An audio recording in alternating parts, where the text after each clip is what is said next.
palavra do Senhor, da qual nós traremos a mensagem para as nossas vidas nesta noite, encontra-se no livro do profeta Isaías, capítulo 22, do versículo 1 ao versículo 14.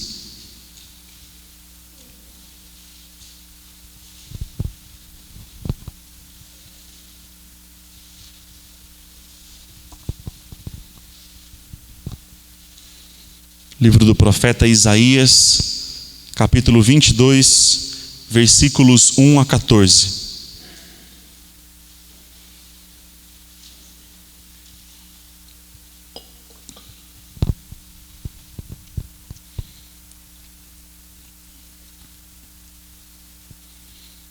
Veja o que diz a palavra de Deus. Sentença contra o vale da visão. Que tens agora, que todo o teu povo sobe aos telhados? Tu, cidade que estavas cheia de aclamações, cidade estrepitosa, cidade alegre, os teus mortos não foram mortos à espada, nem morreram na guerra. Todos os teus príncipes fogem a uma e são presos sem que se use o arco. Todos os teus que foram encontrados foram presos, sem embargo de já estarem longe na fuga. Portanto digo, desviai de mim a vista e chorarei amargamente. Não insistais por causa da ruína da filha do meu povo, porque dia de alvoroço, de atropelamento e confusão é este da parte do Senhor, o Senhor dos exércitos, no vale da visão. Um derribar de muros e clamor que vai até aos montes. Porque Elão tomou a aljava e vem com carros e cavaleiros. Equir descobre os escudos. Os teus mais formosos vales se enchem de carros e os cavaleiros se põem em ordem às portas. Tira-se a proteção de Judá. Naquele dia olharás para as armas da casa do bosque. Notareis as brechas da cidade de Davi, por serem muitas, e ajuntareis as águas do açude inferior. Também contareis as casas de Jerusalém, e delas derribareis, para fortalecer os muros. Fareis também um reservatório entre os dois muros para as águas do açude velho.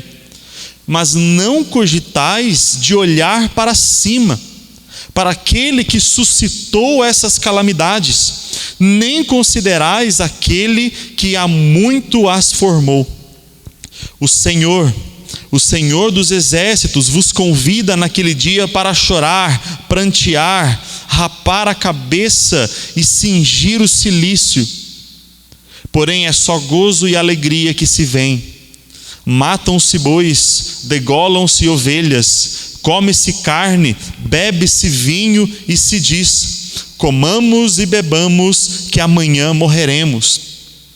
Mas o Senhor dos exércitos se declara aos meus ouvidos dizendo: certamente esta maldade não será perdoada, até que morrais, diz o Senhor dos exércitos. Vamos nos colocar mais uma vez em oração.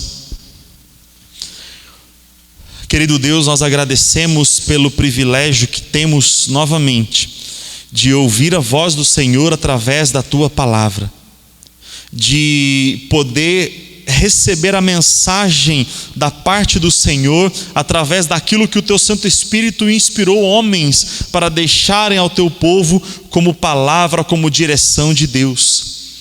Por isso, novamente, nós nos colocamos diante do Senhor para pedir que derrame graça, que tenha misericórdia das nossas vidas e que nos dê sabedoria para compreendermos o que a Tua palavra tem para nos dizer. Assim nós te pedimos humildemente, porque carecemos do Senhor. Em nome de Cristo Jesus. Amém. Para onde as pessoas olham quando estão em aperto? O que elas buscam em situação de desespero? Cada ocasião parece ter o seu antídoto, as suas soluções produzidas através da ciência. As epidemias, as crises de saúde podem ser resolvidas com medicamentos, com vacinas. As crises humanas, familiares, sociais podem ser resolvidas com política, com filosofia, com terapias. Mas como que nós nos portamos diante dos momentos difíceis das nossas vidas? Por isso, irmãos, ao ler esse texto, eu quero falar com você nessa noite sobre esse tema: socorro em meio às tribulações. Qual é o socorro que você tem buscado para o dia de hoje? Qual é a ajuda que as pessoas têm corrido atrás nos tempos de crise em que nós estamos vivendo? A palavra de Deus, do texto em que nós lemos, trata-se de uma profecia dada por Deus, uma visão dada por Deus ao profeta Isaías, para que manifestasse, para que publicasse diante dos judeus sobre aquilo que estava acontecendo com eles e sobre o que Deus estava se preparando para fazer no meio do seu povo. E Isaías foi um dos últimos profetas que se levantaram antes da queda de Jerusalém, antes do cativeiro da Babilônia, antes que os assírios invadissem as suas terras, matassem muitos dos seus e levassem o restante para o cativeiro. Mas outros profetas já tinham sido levantados antes pelo Senhor para abrir os olhos do povo, para que o povo entendesse que estava se desviando dos caminhos de Deus e precisava colocar a casa em ordem, precisava repensar, precisava reavaliar a sua vida diante do Senhor. Eles estavam caminhando para a idolatria, eles estavam caminhando para a injustiça, eles estavam caminhando para o desgosto de Deus diante das obras que eles estavam realizando. E o Senhor enviava os seus servos para dizer: arrependam-se, mudem o seu rumo, mudem os seus caminhos, mudem as suas atitudes, porque eu não estou feliz com o que vocês estão fazendo. Eu não estou recebendo de bom grado os sacrifícios e os louvores prestados por vocês por causa da prática pecaminosa que vocês se recusam a abandonar. Mas a princípio, o Senhor estava apenas chamando o seu povo de volta. Mas por causa da dureza do coração e do fato deles estarem irredutíveis diante da palavra de Deus, então o Senhor começa a apresentar as suas ameaças. E o Senhor não é homem para que minta, não é ser humano para que volte atrás. A palavra que o Senhor diz, essa Ele executa, Ele cumpre. E assim diz o Senhor contra a cidade de Jerusalém: sentença contra o vale da visão. E porque esse vale da visão claramente é a cidade de Jerusalém. Jerusalém é uma cidade que foi construída nas partes altas dos montes, na proximidade de Sião, e ela se estendia pelo vale central daquelas montanhas. E isso porque ela era uma cidade fortificada, que tinha o objetivo justamente de ser mais resistente a ataques de inimigos. Ela estava num local de difícil acesso, ela era murada em toda a sua volta, e ela se estendia pelo vale. E o vale da visão, essa visão aqui, os irmãos podem até perceber que está escrito com letra maiúscula, que trata-se justamente da visão dada pelo Senhor aos seus profetas, da revelação que ali na capital da Judeia, Deus transmitia aos seus filhos. E no começo dessa profecia, o Senhor já questiona o povo judeu: por que vocês estão subindo no telhado? O que acontece com o seu povo agora que estão subindo no telhado? Esse telhado não era exatamente uma telha, um lugar formado por telhas, mas era uma parte específica no terraço da casa, em que era utilizado para algumas funções, para secar alguns frutos que eles colhiam, para que depois consumissem. Era utilizado também para algumas pessoas dormirem na época de calor intenso, por ser um lugar mais arejado, mais fresco.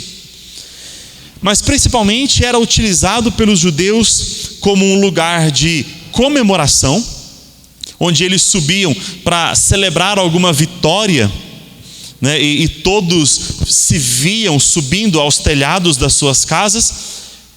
Mas também podia ser um lugar de refúgio. Quando os inimigos se aproximassem, eles poderiam subir até esse terraço, e ali seria mais difícil dos inimigos alcançarem, e de lá eles poderiam ainda lançar alguns objetos, principalmente atirar com flechas contra os seus inimigos. Era uma forma a mais de proteção quando eram atacados.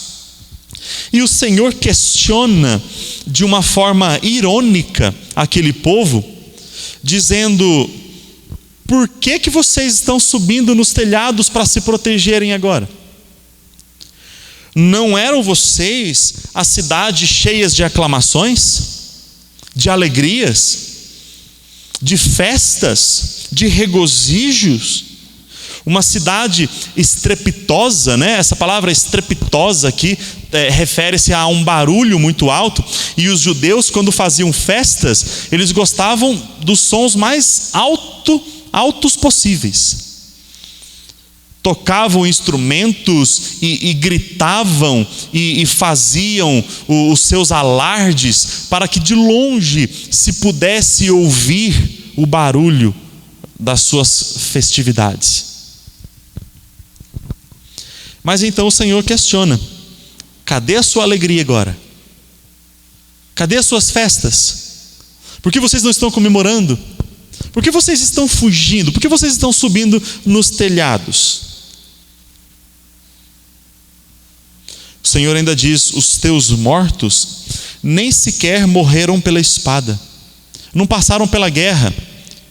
E aqui o Senhor já começa a fazer o povo compreender que era a mão dele que estava derramando juízo, que estava derramando consequências por causa da sua desobediência, por causa da sua rebeldia, por causa da sua idolatria.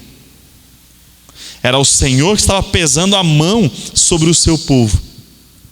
Mas além disso, Deus também estava levantando as nações inimigas para que atacassem a cidade de Jerusalém, e para que nenhum judeu escapasse daquilo que Deus estava para mandar, por causa da desobediência do seu coração.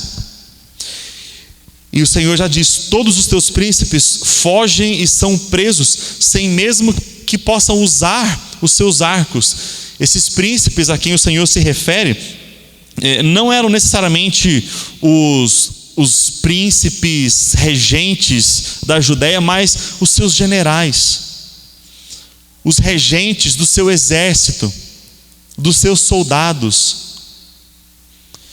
E o Senhor diz que eles seriam pegos tanto de surpresa que não daria nem tempo de usarem o arco para se livrar dos seus inimigos. E mesmo que eles estivessem longe, eles seriam encontrados, alguns mortos, outros capturados, porque o Senhor estava fazendo isso. No versículo 4, irmãos, o próprio profeta diz ao povo: desviem os olhos de mim, não olhem para mim, porque eu estou chorando por vocês. Talvez o povo não entendesse por que o profeta choraria, porque até aquele momento nada disso estava acontecendo ainda. Há pouco tempo o povo tinha até mesmo escapado de uma investida do exército assírio, onde Deus, provavelmente enviando uma pestilência, matou 185.000 soldados assírios. E nisso eles estavam celebrando, eles estavam felizes, achando que Deus estava favorecendo o seu povo.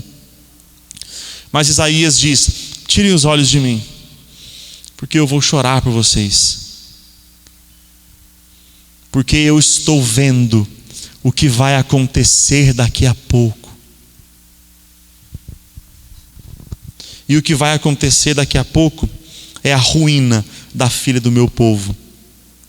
É dia de alvoroço, é dia de atropelamento, e é dia de confusão, e este da parte do Senhor.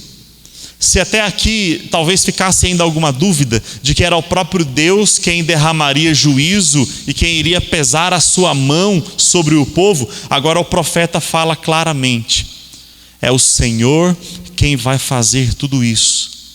É o Senhor quem vai pesar a mão contra vocês. E olha como que Deus faria isso, irmãos. No versículo 6, 2 outros povos são mencionados pelo profeta: Elão e Quir. E na história da palavra de Deus nós vimos que Elão e Quir eram povos aliados dos judeus, mas povos que na invasão assíria, conforme a Assíria foi destruindo cidade por cidade, nação por nação, e foi conquistando territórios, depois o império assírio faria com que Elão e Quir, já conquistados e antes aliados dos judeus, agora se tornassem inimigos. Ou seja, olha a ironia aqui.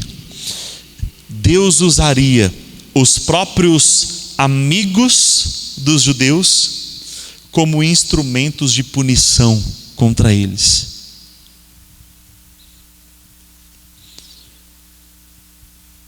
Tanto que os mais formosos vales se encheriam de carros e de cavaleiros. Por ser uma nação, um império grandioso, os assírios tinham muito mais carros e cavalos preparados para a batalha do que os judeus tinham. E de forma que eles olhariam para o vale das suas montanhas ou das suas muralhas e viriam aquele vale tomado de carros e de cavaleiros, prontos, enfileirados para atacar o povo judeu, o povo de Jerusalém. O profeta diz que Deus iria tirar a proteção de Judá.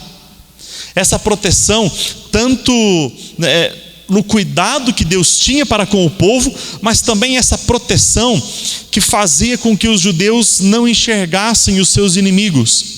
A partir daquele momento, então o judeu se viria desamparado, se viria aflito, se viria numa situação de cerco, de aperto e sem saber o que fazer. Quando eles percebessem, os inimigos já estavam prontos para atacar e eles não estavam nem preparados para a batalha. E aí o profeta diz que eles olhariam para as armas da casa do bosque. A casa do bosque era justamente um arsenal montado ali por Salomão, onde as armas ficavam guardadas. E o povo olharia para aquele arsenal, para a casa de armas do bosque, mas apenas olharia, porque eles não tinham condições de contra-atacar. E percebendo isso, o que eles fariam? Versículo 9: eles iriam notar algumas brechas que as muralhas tinham. O povo judeu, durante anos de paz, caiu numa acomodação tão grande que eles não faziam mais manutenções na muralha. E por causa disso elas começaram a criar brechas, a criar fendas, buracos que poderiam facilmente ser destruídas. Porque eles estavam tranquilos, eles estavam em paz, eles não tinham guerras, eles achavam que Deus iria sempre protegê-los de todas as coisas. Mas quando eles percebessem as brechas, eles precisariam fazer alguma coisa. E qual seria a primeira atitude dos judeus ali? Eles iriam ajuntar águas do açude inferior. O açude inferior era justamente o que o rei Ezequias havia construído nas suas tubulações, nas suas canalizações, para levar água do lado de fora para dentro de Jerusalém. E por que o rei Ezequias construiu esse açude, essa canalização? Porque ele já pensava que no futuro, se eles fossem acuados por alguns inimigos, eles trancariam os portões de Jerusalém e ficariam ali dentro. Era uma cidade quase que intransponível. Mas eles precisariam de água, tanto para matar a sua sede, quanto para continuar regando as suas plantações. Então a primeira atitude dos judeus seria garantir a sua água. E depois disso, eles iriam contar as casas que tinham, quantas casas eram necessárias para que eles subissem no eirado, nos telhados, e ali pudessem se proteger e contra-atacar os inimigos.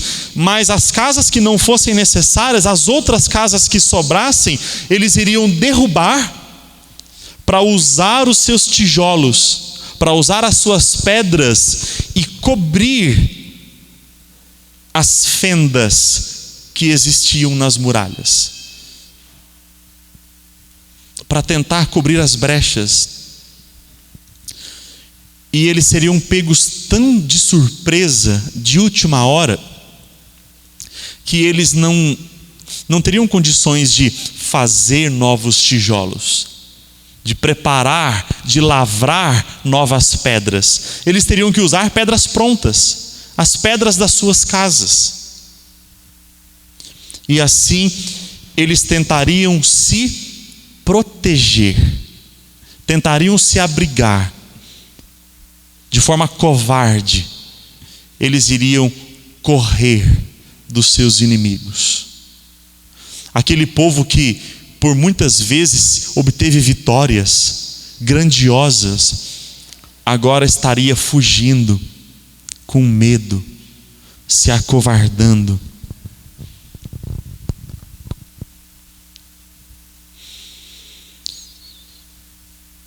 Eles ainda fariam um reservatório entre dois muros para as águas do açude velho, ou seja, para que as torres de vigia tivessem também o seu abastecimento, para que os atalaias ficassem ali observando quando os inimigos se aproximarem. Irmãos, diante de toda aquela calamidade, então o povo judeu estava se preparando para se proteger.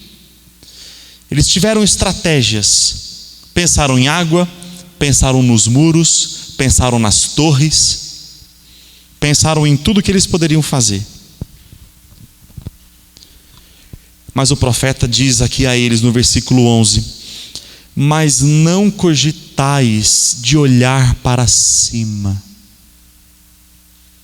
Em outras palavras, nem de longe passa pela sua cabeça olhar para o alto, olhar para o Senhor, olhar para Deus, para aquele que suscitou, para aquele que levantou essas calamidades contra vocês. Vocês estão se preocupando com defesa, vocês estão se preocupando com as muralhas, vocês estão se preocupando com o sustento, vocês estão se preocupando com as águas, vocês estão se preocupando com aquilo que vocês podem fazer para se protegerem dos inimigos, mas vocês não param para pensar naquele que está acima de todas as coisas. Vocês não param para pensar em Deus. Vocês não param para buscar ao Senhor.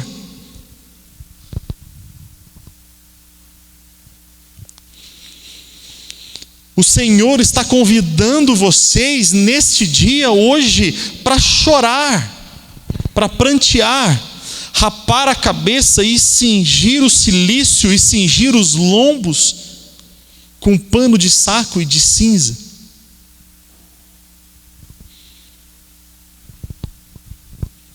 Era muito comum em Israel e em Judá, quando o povo estava se quebrantando diante de Deus, de rasgar as vestes, literalmente rasgar a roupa, raspar a cabeça, cobrir-se de cinza e de trapos, de pano de saco. Aquilo era um sinal visível de que o seu coração estava humilhado. Mas eles não estavam fazendo isso. Diante das profecias de que eles estavam quebrando o mandamento do Senhor, eles não estavam dando ouvidos e ainda estavam festejando, como se tudo estivesse bem.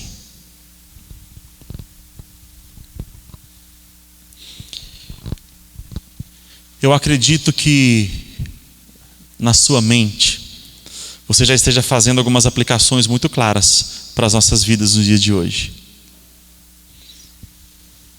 Esse texto se aplica totalmente à nossa realidade, irmãos.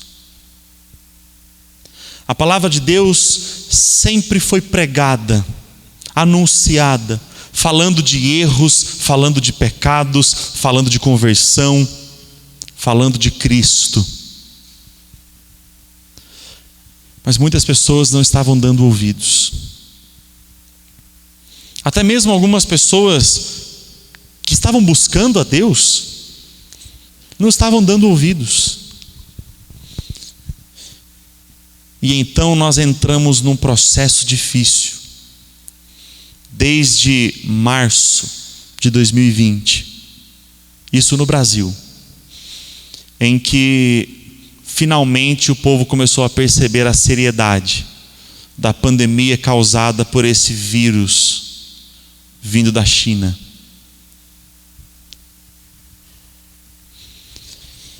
E quais foram as atitudes das pessoas para buscar socorro? Primeira coisa, vamos nos fechar em casa.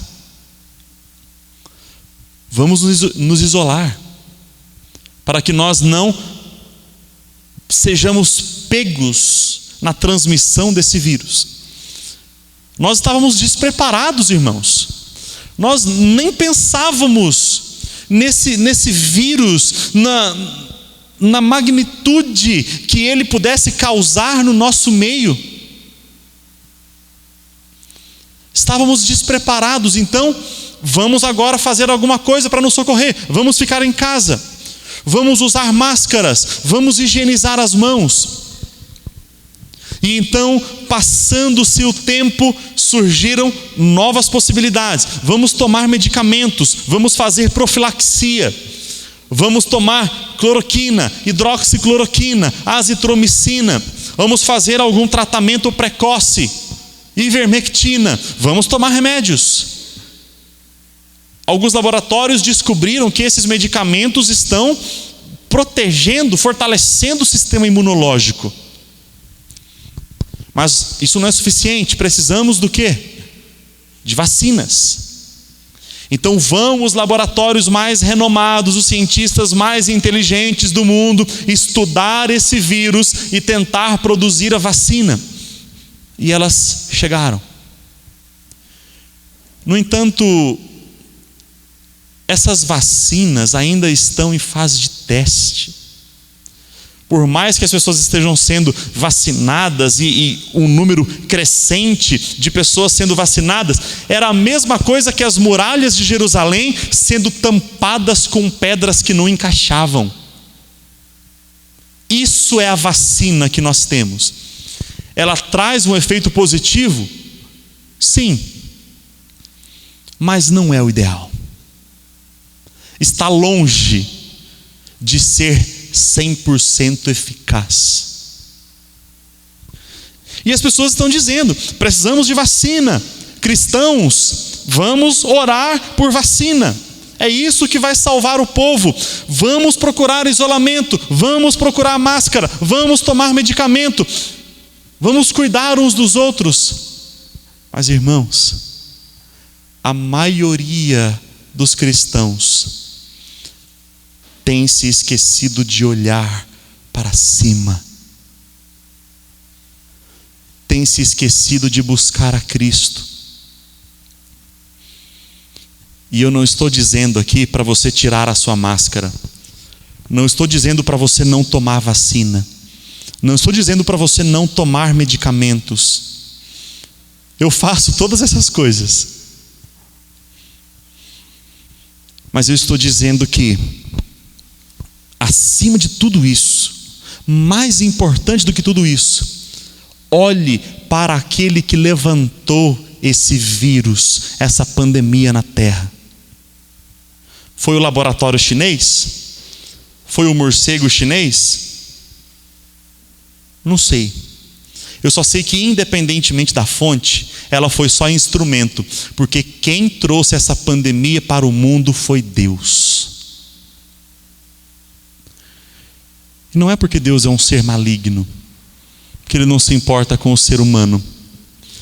É porque Deus precisa pesar a mão, porque o ser humano não se importa com Ele. Irmãos, eu entendo o receio que alguns têm, algumas vezes com medo de certas coisas, mas eu não entendo aquele cristão que não vai à igreja porque diz estar com medo do vírus.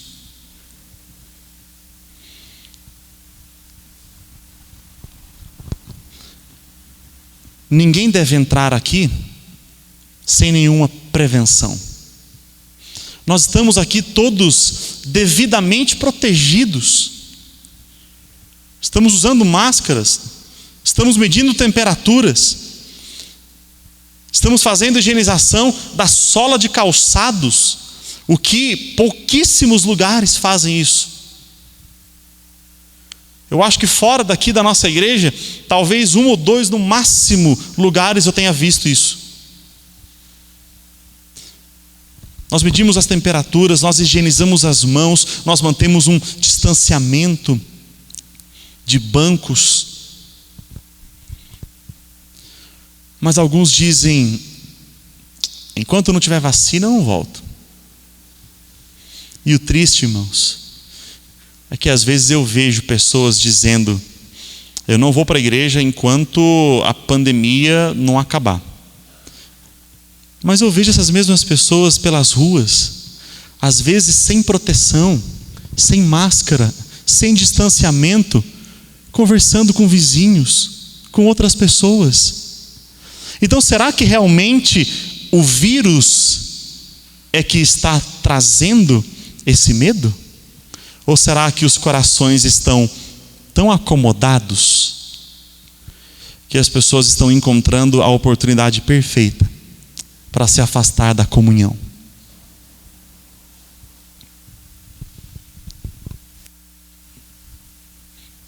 Eu não quero dizer que o caso não é grave. Está tranquilo.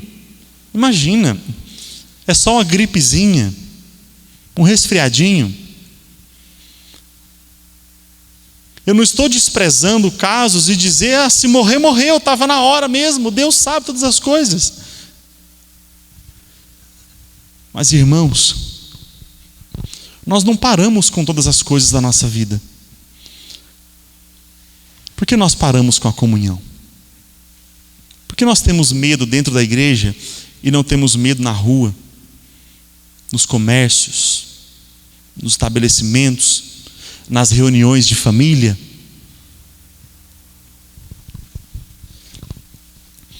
A profecia de Isaías, com as suas devidas alterações, é exatamente o que está acontecendo conosco.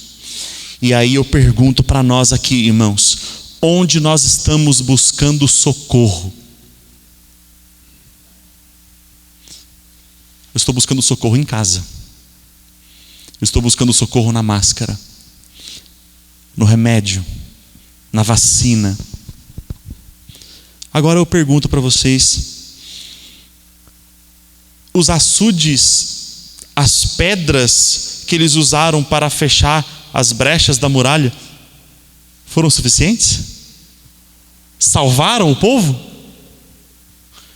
Não só não salvou, como ainda fez com que muitos fossem mortos e distantes de Deus. Assim também, irmãos, acontecerá se nós não olharmos para o Senhor Jesus. Mais cedo ou mais tarde, por mais que você se isole, por mais que você se higienize, por mais que você use máscaras, mais cedo ou mais tarde, você pode perceber que pegou esse vírus. Talvez você seja curado. Mas e se você não for? E se você morrer longe de Deus? Porque muitas das pessoas que estão nas suas casas também não estão acompanhando trabalhos pela internet, também não estão lendo a Bíblia, também não estão orando, também não estão dobrando os seus joelhos dia após dia diante do Senhor. Será que essas pessoas estão perto de Deus? Portanto, irmãos, para concluir a nossa mensagem, para buscarmos o socorro em meio às tribulações espirituais e materiais e físicas, olhe para o Senhor Jesus. Ele é a nossa salvação, Ele é o nosso socorro. Cuide da sua saúde, cuide da sua vida, mas não deixe de buscar a presença do Senhor, porque mais cedo ou mais tarde todos nós vamos morrer, mas a vida não acaba aqui. No versículo 13, o profeta diz que os judeus estavam dizendo: comamos e bebamos, porque amanhã morreremos mesmo. Mas a vida não acaba aqui. E o que vai acontecer conosco depois? Não se esqueça do Senhor Jesus. Não se esqueça que Ele é o seu socorro, não agora apenas, mas eternamente. Não olhe para a vacina, para remédio e para equipamentos de proteção individual mais do que você vai olhar para o Senhor Jesus. Não se afaste do Senhor Jesus, não se afaste da comunhão.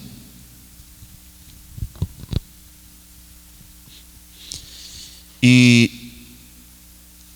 permita-me dirigir uma palavra especialmente a você que vai ouvir essa mensagem em qualquer horário oportuno da sua casa, através deste canal do YouTube. Eu não sei quando você está ouvindo isso, quando você vai ouvir isso, mas se você está ouvindo essa mensagem porque você não tem procurado nenhuma igreja, porque você tem apenas ficado em casa com medo desse vírus, eu quero ainda mais dizer para você: olhe para o Senhor Jesus. Você é quem mais precisa dele ainda.